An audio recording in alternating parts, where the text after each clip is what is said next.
सभी बहनों को जय मसीह की।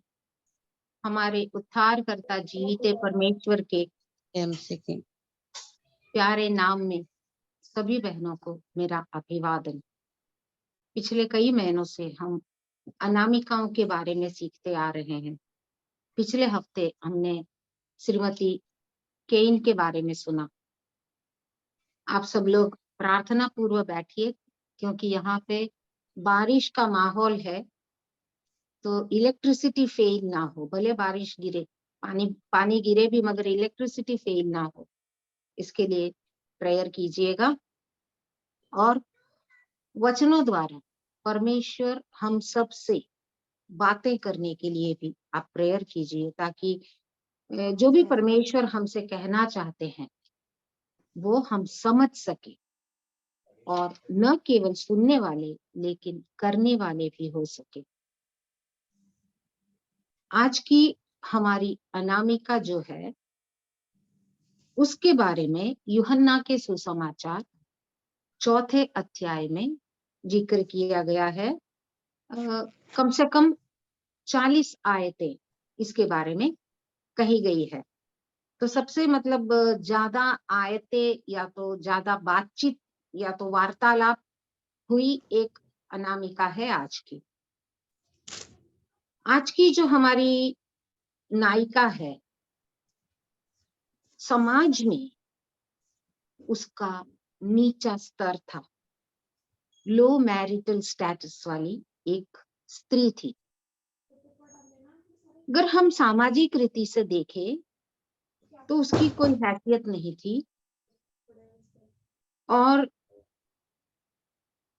एकदम अकेलेपन में वो जी रही थी।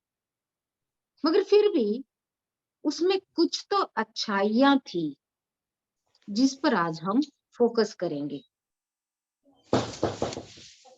जगह है सुखार नगर, याकूब का कुआं। समय मध्याह्न दोपहर का समय है, क्योंकि 4 अध्याय में लिखा है छठी पहर। छठी पहर मतलब दोपहर को 12 बजे। सवेरे 6 बजे से उनकी पहर शुरू होती है। जैसे हम लोगों की क्लॉक में रात को 12 बजे से दूसरे दिन रात को 12 बजे तक का एक दिन होता है, वैसे यहूदियों की यहाँ पर सूर्योदय से लेकर सूर्यास्त तक का उनका दिन होता है, और सूर्योदय से उनकी पहली पहर दूसरी पहर शुरू होती है। तो यहाँ पर छठी पहर लिखा है, मतलब दोपहर का समय है। और यहाँ का अवसर क्या है, या तो what is the occasion here. Yeshu Masih एकदम थके हुए हैं, और वहां पर याकूब के कुएं पर आके बैठते हैं। साधारणतः स्त्रियां कुएं पर पानी भरने जाती है। अभी आप लोगों को गांव का माहौल कितना पता है मुझे नहीं मालूम, लेकिन मेरा बचपन थोड़ा बहुत गांव में बीता है। तो गांव में क्या होता था पहले के जमाने में, 20, 25, 40, 50 घर के लिए एक कुआं होता था, या तो वो मोहल्ले के लिए एक कुआं होता था। तो मोहल्ले की सभी स्त्रियां सवेरे पानी भरने इकट्ठी होती थी, जो उनका एक क्या कहते हैं सोशल गैदरिंग भी होता था, ताकि एक दूसरे की खबर पूछ सके, एक दूसरे के साथ अपने विचार विनिमय, या तो कुछ बताना है या तो उनसे कुछ जानना है, और प्रेम की बातें। तो सवेरे का जो वक्त होता था, तो घर के लिए जब वो लोग कुएं पे पानी भरने आती थी, तो उनका एक सोशल गैदरिंग सा होता था। मगर यहाँ पर हम देखते हैं यह स्त्री दोपहर को पानी भरने आती है। यूजुअली 12 बजे कोई पानी भरने नहीं जाता है, तो यह स्त्री क्यों दोपहर को आती है? इसकी वजह मैंने पहले ही बताई, क्योंकि समाज में सामाजिक रीति से इसकी कोई हैसियत नहीं है, या तो इसे कोई ज्यादा भाव नहीं दे रहा है, या तो नीचे स्तर की मानी जाती है। अपने समाज से त्यागी हुई वनिता, ऐसा हम कह सकते हैं। लेकिन इसके जीवन में अगर हर हम झांक के देखेंगे तो हमें पता चलेगा कि इसकी जीवनी प्यार भरी है, सत्य से भरी हुई है, एक मासूम औरत है। उद्धार पाने का वो प्यास उसमें है, और जो भी वो सुनती है उसका अंगीकार करने का अच्छा दिल उसके अंदर है। एक अच्छी मिसाल है ये स्त्री। लेकिन परमेश्वर जिस नजरिए से देखते हैं, समाज या तो दुनिया या तो हम लोग उस नजरिए से इंसान को नहीं देख पाते। अब इन 40 वचनों में प्रभु यीशु मसीह और इस वनिता के बीच का लंबा वार्तालाप या तो बातचीत हम देख सकते हैं। यीशु मसीह एक अनजान आदमी है, इस स्त्री ने कभी देखा नहीं है। यीशु मसीह थके हुए हैं, और जब ये स्त्री आती है तो उससे कहते हैं कि मुझे पीने के लिए पानी चाहिए। यीशु मसीह के यीशु मसीह की वेशभूषा भूषा से यह पहचान गई कि यह एक यहूदी आदमी है। तो उससे वह पूछती भी है कि तू तो कोई यहूदी लगता है, और तू मुझसे क्यों पानी मांग रहा है। वो पूरा वार्तालाप अगर हम देखेंगे तो हमें पता चलेगा कि मैं तो एक सामरी स्त्री हूँ, और तू यहूदी है, तो तू मुझसे क्यों पानी मांग रहा है। क्योंकि यहूदियों और सामरियों के बीच कोई व्यवहार नहीं था। तो सामरी कौन थे? सामरी भी यहूदी ही थे। लेकिन जब वो लोग जंगल से सॉरी मिस्र से निकले और रेगिस्तान में 40 वर्ष चले, और उसके बाद में जो इस्राएली थे, जो भटक गए, जो जो राज्य में वो लोग रहे वहां के लोगों के साथ में वो लोग मिंगल हो गए। तो ऐसे यहूदियों को, जो सच्चे यहूदी है, वो नहीं मानते, क्योंकि इसमें इन लोगों में थोड़ा मिक्सिंग हो गया है, ये लोग प्योर नहीं है। तो सामरी और यहूदी में इतना फर्क है, इसलिए यहूदी सामरियों से व्यवहार नहीं रखना चाहते। यहूदी यरूशलेम पर्वत पर या तो यरूशलेम देवालय में अम, आराधना के लिए जाते हैं, और सामरी गेरिजिम पर्वत पर जाते हैं, जो हम ड्यूट्रोनॉमी 11:29 में देख सकते हैं। 11 की 29वीं आयत में हम देख सकते हैं। यहाँ पर जब ये पूछती है कि तू तो एक यहूदी है, और तू मुझसे क्यों पीने के लिए पानी मांग रहा है, तब परमेश्वर उसे जवाब देते हैं। यीशु मसीह ने उत्तर दिया, यदि तू परमेश्वर के वरदान को जानती और यह भी जानती कि वह कौन है, तो तो तुझसे कहता, मुझे पानी पिला, तो तू उससे मांगती और वह तुझे जीवन का जल देता। इसका मतलब दान देने वाला परमेश्वर, एक दाता वहां पर बैठा है। इतना बोलने के बाद में भी ये कुछ नहीं समझ पाई कि यीशु मसीह क्या कह रहे हैं। उसकी मासूमियत को हम देख सकते हैं। 12वें वचन में भी लिखा है, क्या तू हमारे पिता याकूब से बड़ा है? तो अब इसे डाउट हो रहा है कि ये इंसान ऐसी बातें क्यों कर रहा है, इसे समझ में नहीं आ रहा। तो क्या तू हमारे पिता याकूब से भी बड़ा है, जिसने हमें यह कुआं दिया है? तो अभी भी उसको पता नहीं चल रहा कि यही मेरा मसीहा है या तो मेरा उद्धार करता है। उसके बाद में 15वीं आयत में हम देखते हैं, स्त्री ने उससे कहा, हे प्रभु, वह जल मुझे दे, ताकि मैं प्यासी न हो और न जल भरने को इतनी दूर आऊं। यहाँ पे हम इसमें से ये एक सेंटेंस से हम दो मतलब निकाल सकते हैं कि उसको उस जल की जरूरत है। तो शायद उसे पता नहीं कि यह परमेश्वर है या मसीहा है, वो तो हमने पहले भी देखा। और दूसरी बात, ताकि मुझे जल भरने को इतनी दूर आना ना पड़े। इसका मतलब मैं दुनिया से त्यागी हुई हूँ, मेरी कोई कीमत नहीं है, तो मुझे अभी इतनी दूर तक आने की जरूरत नहीं है। प्रभु तू मुझे ऐसा जल दे दे ताकि मुझे अभी यहाँ पर पानी भरने आना ना पड़े और दूसरों की बातें सुनना ना पड़े। ऐसा शायद उसने सोचा होगा। अभी भी उसने यीशु को नहीं पहचाना। अभी यीशु उससे कहते हैं, यीशु अपनी पहचान देने जाते हैं। उसके पहले यीशु ने कहा कि 16वीं आयत में, जा अपने पति को यहाँ बुला ला। यीशु कहते हैं जाकर अपने पति को बुला ला। तब स्त्री क्या कहती है? मैं बिना पति की हूँ।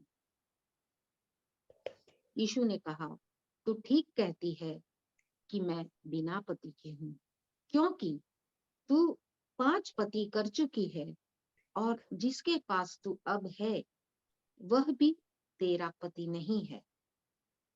यह तूने सच कहा है। इसका मतलब सच बोलने वाली स्त्री थी, सत्य दूसरों के सामने कबूल करने वाली स्त्री थी। यीशु मसीह ने उससे ऐसा क्यों कहा कि जा अपने पति को बुला के ला? मसीहा अच्छी रीति से अपने आप को उसके सामने पेश करता है कि तू कौन है, क्या है, मैं अच्छी तरह जानता हूं। जरा सोचिए, अगर हम रहते तो हम कैसे बर्ताव करते? अभी तू कौन है मुझे मालूम है, तू ज्यादा बात मत कर। यीशु मसीह ने इसे जरा भी नीचा नहीं दिखाया।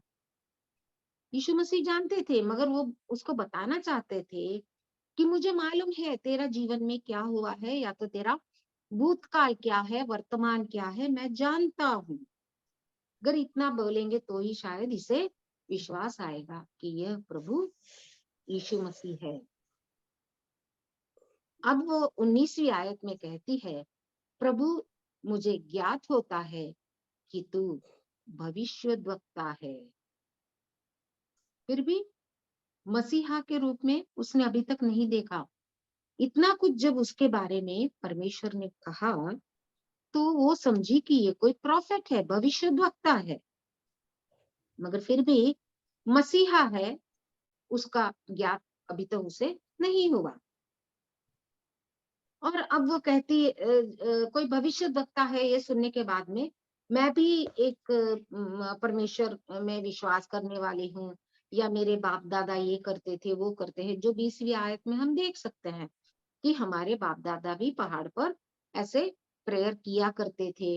मैं भी यहूदी हूँ या तो सामरी हूँ, हम भी परमेश्वर में विश्वास करते हैं, ये सब वो बताना चाहती है।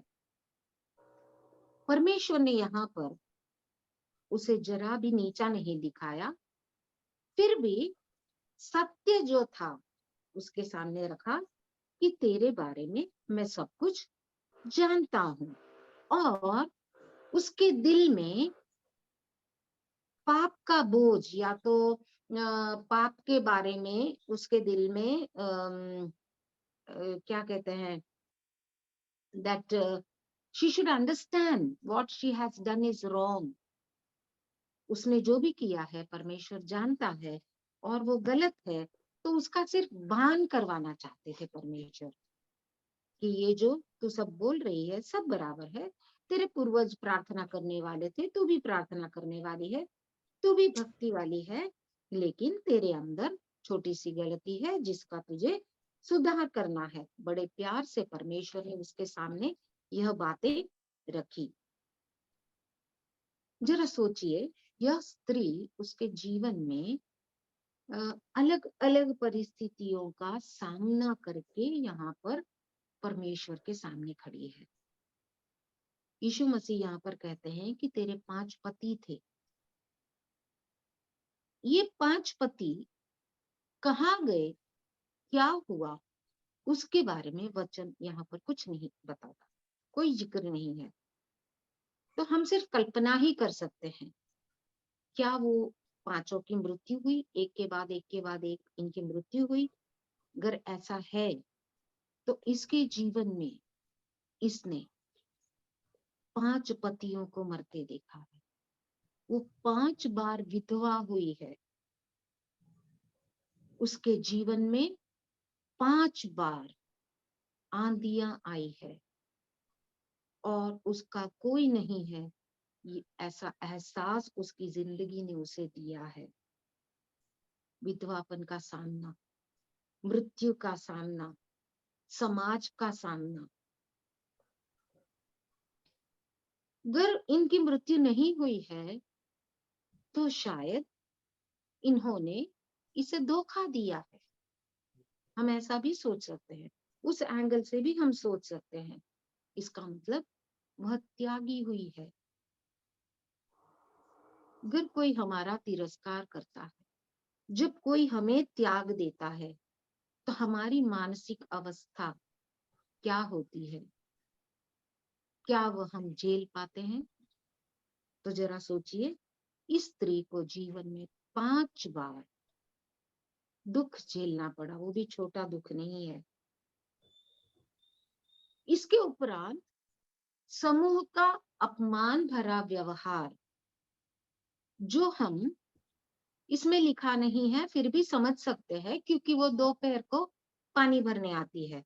इसका मतलब समाज ने इसका अंगीकार नहीं किया है, समाज में वह अपमानित है। तो जरा सोचिए, इतना सब होने के बाद में भी यह औरत कितनी दुखी है।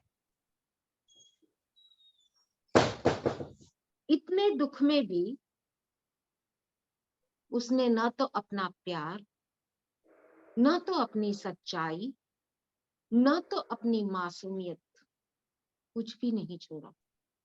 भले उसको धोखा मिला है, भले उसके साथ अपमान हुआ है, मगर उसके अंदर जो अच्छे गुण थे उसको वो पकड़े रही। उसने कभी भी उसके अच्छे गुण नहीं छोड़े। आज का समाज भी हमारे साथ में ऐसा ही व्यवहार करता है। जरा सोचिए, यह सामरी स्त्री अगर आज के जमाने में हमारी कलीसिया की या तो हमारे गांव की एक स्त्री है, तो उसके बारे में हम क्या सोचेंगे, या तो उसके लिए हमारा मनोभाव कैसा रहेगा? शायद हम, आजकल तो टेक्नोलॉजी का जमाना है, तो शायद हम व्हाट्सएप पे उसकी वीडियो भी वायरल कर दें, या तो मीडिया को भी बुला ले, या तो उसे बदनाम करे, पब्लिकली बदनाम करे। यीशु मसीह एक अनजान आदमी है उसके लिए, फिर भी यीशु मसीह ने न तो उसका अपमान किया, न तो उसे दुखी किया, लेकिन अच्छी तरह से उसे ज्ञात किया कि तेरे बारे में मैं सब कुछ जानता हूं। और यह भी जानती थी कि मसीहा आने वाले हैं। मसीहा के बारे में इसने सुना था। 25वीं आयत में हम देखते हैं, स्त्री ने उससे कहा, मैं जानती हूं कि मसीह जो क्रिस्तुस कहलाता है आने वाला है। जब वह आएगा तब हमें सब बातें बता देगा। तो मसीहा के बारे में इसने सुना है। यशायाह की किताब 65वां अध्याय और उसकी पहली आयत।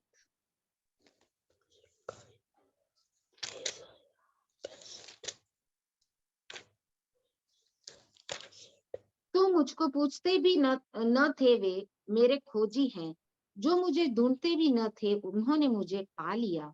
और जो जाति मेरी नहीं कहलाई थी, उससे भी मैं कहता हूँ, देख मैं उपस्थित हूँ।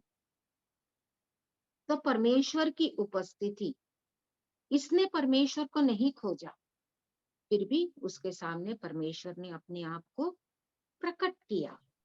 अभी हम दूसरी स्त्रियों के बारे में बाइबल से देखेंगे, हन्ना नामक स्त्री को हम नए नियम में देख सकते हैं, जो अपना जीवन उपवास और प्रार्थना में बिताती थी। का मतलब उपवास और प्रार्थना से अपनी जरूरतें, अपनी मिन्नतें परमेश्वर से करती थी। अपने आंसुओं से यीशु मसीह के पैर धोने वाली पापीनी स्त्री, उसने भी क्या किया? अपनी गलतियों का एहसास हुआ तो आंसुओं से परमेश्वर के पैर धोए। अब नाइन की विधवा, वह चुप्पी से कुछ भी बातें नहीं की, लेकिन अपनी रुलाहट से, अपने आंसुओं से अपनी जरूरियात उसने परमेश्वर के सामने रखी। लेकिन सामरी स्त्री ने कोई आवेदन नहीं दिया परमेश्वर को, कोई आवेदन नहीं दिया। ये तीन बहनों के बारे में जब हम देखते हैं, उन्होंने अपनी प्रार्थना में या अपनी आंसुओं में परमेश्वर से कुछ न कुछ मांगा, लेकिन सामरी स्त्री ने अपनी जरूरतों के लिए कोई आवेदन परमेश्वर को नहीं दिया। इसमें जो बदलाव आया है, जो परमेश्वर ने उसके हृदय में पापों का बोझ दिया है, या तो उसे ज्ञात करवाया है, कितनी अच्छी और सिंपल तरीके से, दूसरों के सामने नीचा न दिखाते हुए परमेश्वर उसे ज्ञात करते हैं, उसको अशुद्धि से शुद्धि की ओर ले जाते हैं, और जो पापिनी थी उसे उद्धार भी मिल रहा है। अब हम देखेंगे यशायाह की किताब 55वां अध्याय, उसकी 1 से 3 तक की आयतें कहती है, अहो सब प्यासे लोगों, पानी के पास आओ, और जिनके पास रुपया न हो, तुम भी आकर मोल लो और खाओ। दाख मधु और दूध बिन रुपए और बिना दाम के ले जाओ। परमेश्वर बिना दाम के जीव जल हमें देते हैं। कान लगाओ, मेरे पास आओ, सुनो, तब तुम जीवित रहोगे। अगर हम परमेश्वर की बात सुनते हैं, मानते हैं, तो हम जीवित रहेंगे, और परमेश्वर सदा के लिए हमारे साथ में वाचा बांधेंगे। अब जो अनुग्रह, अब इसको पता चला कि यह मसीहा है, तो जो अनुग्रह उसे मिला, या तो जो सच्चाई उसने जानी, क्या उसने अपने तक सीमित रखी? नहीं। जरा सोचिए, सामरिक स्त्री के स्थान पर अगर मैं रहती तो मैं क्या करती? अरे गांव वालों ने तो मेरे साथ ऐसा किया है, अब मैं क्यों जाके उनको मसीह के बारे में बताऊं? कोई जरूरत नहीं है, मुझे मसीह मिल गया, बहुत हो गया। अपने तक ही सीमित रखती। इसने ऐसा नहीं किया। क्या काम के लिए आई थी? पानी भरने के लिए आई थी। वो सब काम उसने वहां पर रख दिया, अपना घड़ा भी वहां पर छोड़ दिया और चली गई। घड़ा छोड़कर जाने का हम दूसरे रीति से भी कह सकते हैं कि वो अपनी एक चीज वहां पर छोड़ के गई है, इसका मतलब वो लौट कर आएगी। थोड़ी देर के बाद में जब वो आती है, तो गांव के बहुत सारे लोग उसके साथ आए हैं। उसने क्या किया? गांव में जाकर गांव के लोगों से मसीहा के बारे में बताया, मैंने मसीहा को देखा है, चलो तुम भी चलो, तुम भी देखो। उसने जो उद्धार पाया, या उसे जो सुख मिला, या तो उसे जो मुक्ति मिली, या तो उसे जो शुद्धता मिली, उसने अपने तक सीमित न रखते हुए दूसरों को बांटना भी, दूसरों में बांटना भी उचित समझा। मेरी प्यारी बहनों, ये जीवन का जल बरसों से हम पी रहे हैं, हमने कितनों की प्यास बुझाई है? हमारी वजह से कितने परमेश्वर में आए हैं। अगर हम ब्रिंग इन नहीं कर सकते, किसी को अंदर नहीं ला सकते, तो हमें बिल्डअप तो जरूर करना है। मतलब अपने आप को ऊपर उठाना है, ऊंचा उठाना है, परमेश्वर में अपना फाउंडेशन स्ट्रांग करना है और दूसरी बहनों को भी स्ट्रांग बनाना है। अगर हम ब्रिंग इन नहीं कर सकते, तो हम बिल्ड इन तो जरूर कर सकते हैं। किसी को अगर हम ला नहीं सकते कोई बात नहीं, लेकिन हम किसी को ऊंचा तो उठा सकते हैं, किसी को मार्ग तो बता सकते हैं। सामरी स्त्री ने भी यही किया। जो उसने देखा, जो उसने जाना, जो उसने सुना, बाकी लोगों को भी उसने दिखाया। अच्छा मार्ग बताने में वह सफल रही। परमेश्वर कहते हैं जिसने पाप ना किया हो, जो पापी ना हो, सिर्फ वो ही पत्थर उठाए। जरा सोचिए, गांव वालों के दिल में भी आज जैसे हम पढ़ते हैं रोमियो की पत्री 8वें अध्याय में कि तुझसे जब कोई बुरा करता है तो उसके साथ तू भला कर, तो उसके ऊपर तू अंगारे उंडे लेंगी। तो यह स्त्री ने भी वही किया। समाज ने उसके साथ में कुछ अच्छा नहीं किया, लेकिन उसने उसका बदला अच्छाई से दिया। बाइबल में हम देखते हैं नूह के बच्चों ने क्या किया। जब नूह से गलती हुई, या तो जब नूह दाखरस पी के होश में नहीं था, तो नूह के बच्चों की हरकत हम जानते हैं। एक ने क्या किया कि देखो पापा की हालत, दूसरे भाइयों को जाके बुला के ले आए। तो हम किस कैटेगरी के हैं?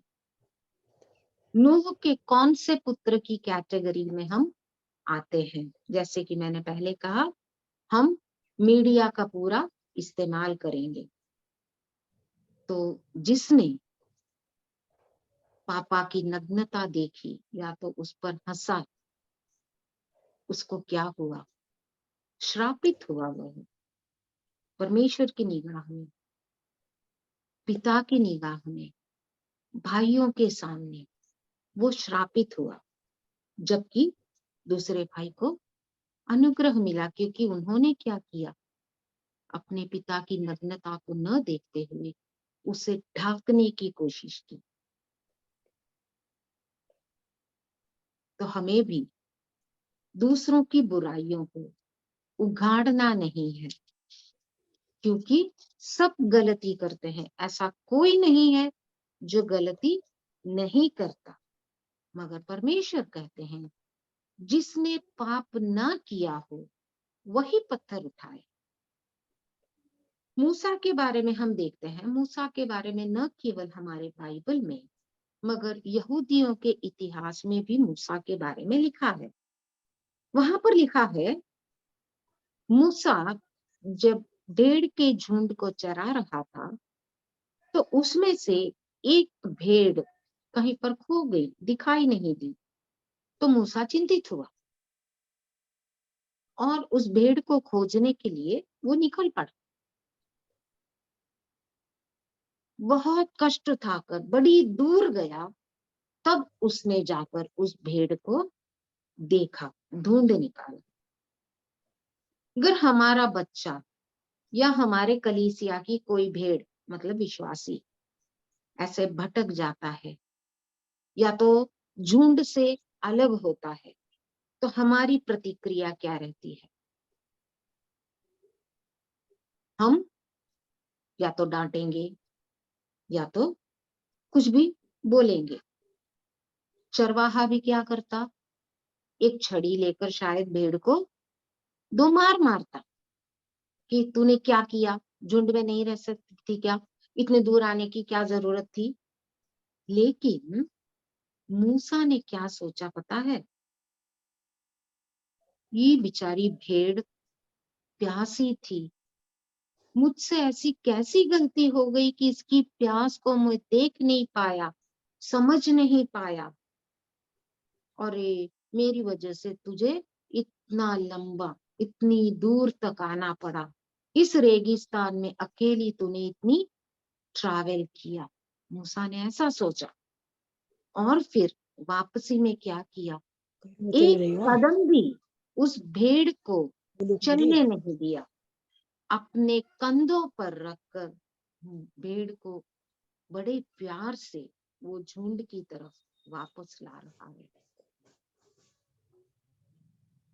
मेरी प्यारों, मूसा की मूसा का जो सौम्य स्वभाव है, परमेश्वर ये सब देख रहा था, और इसी वजह क्या से परमेश्वर ने मूसा को चुना।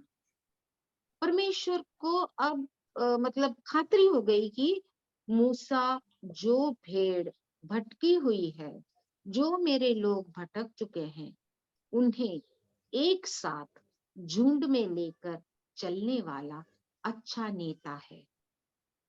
मूसा के इस स्वभाव को परमेश्वर ने देखा और उसे सराहा, और मूसा को इस्राएलियों का लीडर बनाया।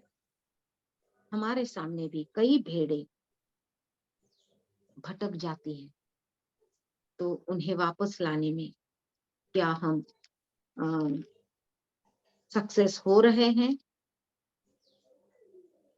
मूसा के बारे में जो परमेश्वर ने नोट किया, क्या हमारे बारे में परमेश्वर नोट करेंगे? मूसा की सौम्यता के लिए मूसा को परमेश्वर ने एक नेता के हिसाब से चुना, तो मेरी सौम्यता दूसरों को दिखाई दे, मेरी वजह से मैं कोई दूसरों को दुख ना दूं।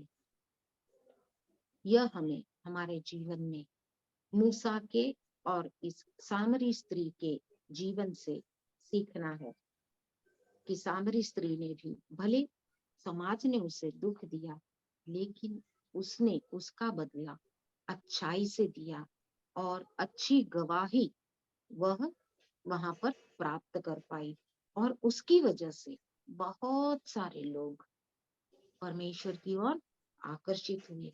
परमेश्वर वहां पर थोड़ी देर के लिए या तो उस रास्ते से गुजरने वाले थे, तो वहां पर एक दो दिन डेरा डालकर वहां के लोगों से बात करने में बिताना पड़ा। तो हमारी वजह से कितने लोग परमेश्वर की ओर आकर्षित होते हैं, यह हमें अपने आप में जांचना है, टटोलना है, और अच्छे कर्म करके हमें परमेश्वर को खुश रखना है। क्योंकि प्रकाशित वाक्य 22 के 7 में लिखा है कि मैं जल्द आने वाला हूँ, और इस पुस्तक में लिखे गए सभी भविष्यवाणी सच होने वाली है, और जो यह पुस्तक में लिखा है उसे, उसका जो पालन करता है वह भाग्यवान है। तो अगर हम पालन नहीं करते हैं, जो इस किताब में दिया गया है, जो हमारे पवित्र शास्त्र में बोला गया है, अगर हम इसका पालन नहीं करते, तो हम कौन हैं? हम भाग्य दोषी हैं। तो परमेश्वर आज हमसे आह्वान करते हैं, हमें चैलेंज करते हैं कि हमें भाग्यवान बनना है। इस किताब में जो लिखा है हमारे लिए लिखा है, अच्छे मार्ग पर चलने के लिए लिखा है, तो हमें अच्छे मार्ग पर, जैसा सामरी स्त्री ने किया, दूसरे के अवगुण ना देखते हुए सिर्फ गुण को हमें जकड़ के पकड़ के रखना है। इस वचनों द्वारा परमेश्वर हम सबको बलवंत करे, और परमेश्वर में आगे बढ़ने के लिए हमें सामर्थ्य दे, ढाढ़स दे। परमेश्वर के नाम की महिमा हो। सबको जय मसीह की। थैंक यू आंटी, सुंदर से मैसेज के लिए। सच में जो आंटी ने दिया यूहन्ना 4 में से सामरी स्त्री के बारे में, तो प्रभु यीशु मसीह और सामरी स्त्री का जो वार्तालाप था, तो उसमें प्रभु यीशु मसीह ने जब 10वीं आयत को हम पढ़ते हैं तो उसमें लिखा है, यीशु ने उत्तर दिया, यदि तू परमेश्वर